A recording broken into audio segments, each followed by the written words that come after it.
Baik, Om Swastiastu, perkenalkan nama saya Ariel Fadli Purba dengan NIM akhir 030. Pada kesempatan kali ini, saya akan membahas sebuah kasus penipuan yang berbasis kecerdasan buatan atau AI yang terjadi di Hong Kong pada tahun 2024. Nah, pada kasus ini menjadi perhatian dunia karena pelaku berhasil menggunakan teknologi deepfake untuk melakukan penipuan hingga menyebabkan kerugian finansial yang sangat besar.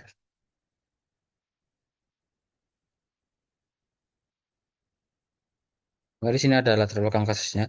Nah, perkembangan teknologi AI memberikan banyak sekali manfaat dalam kehidupan sehari-hari. Namun, teknologi ini juga dapat disalahgunakan untuk menjadi kejahatan.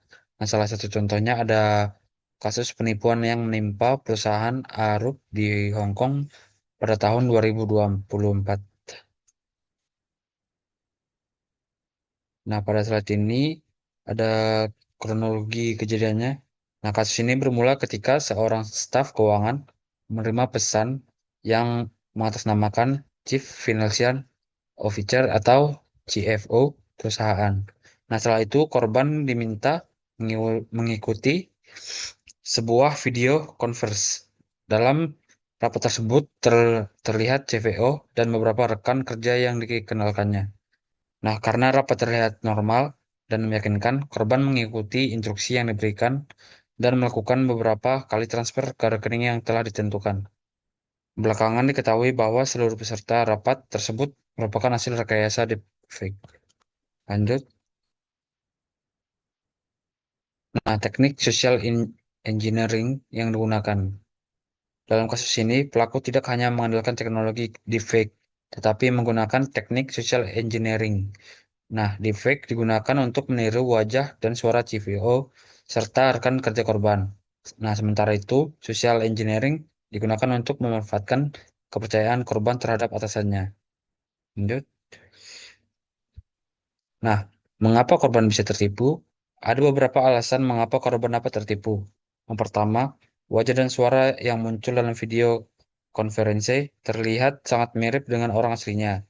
Yang kedua, ada figur otoritas seperti CFO membuat korban lebih mudah percaya terhadap instruksi yang diberikan.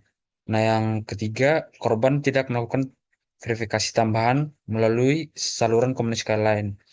Faktor-faktor tersebut membuat korban yakin bahwa perintah transfer dana memang berasal dari pihak yang berwenang. Nah, dampak dari kasus ini sangat besar.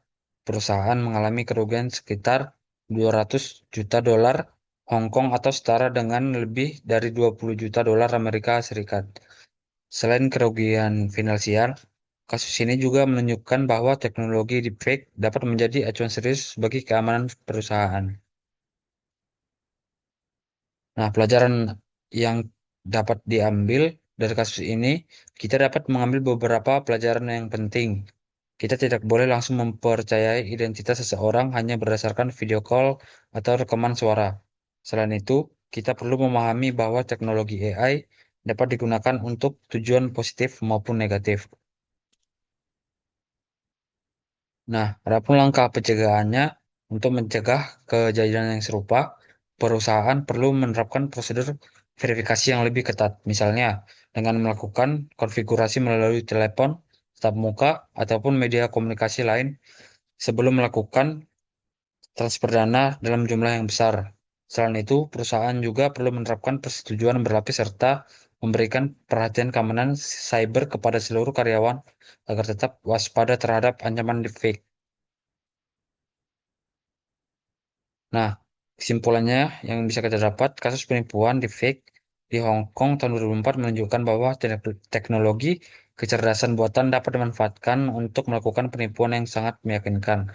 Dengan menggabungkan deepfake dan teknologi social engineering, pelaku berhasil menciptakan video konferensi palsu yang meniru identitas CVO dan rekan kerja korban, sehingga korban percaya melakukan transfer dana dalam jumlah yang besar.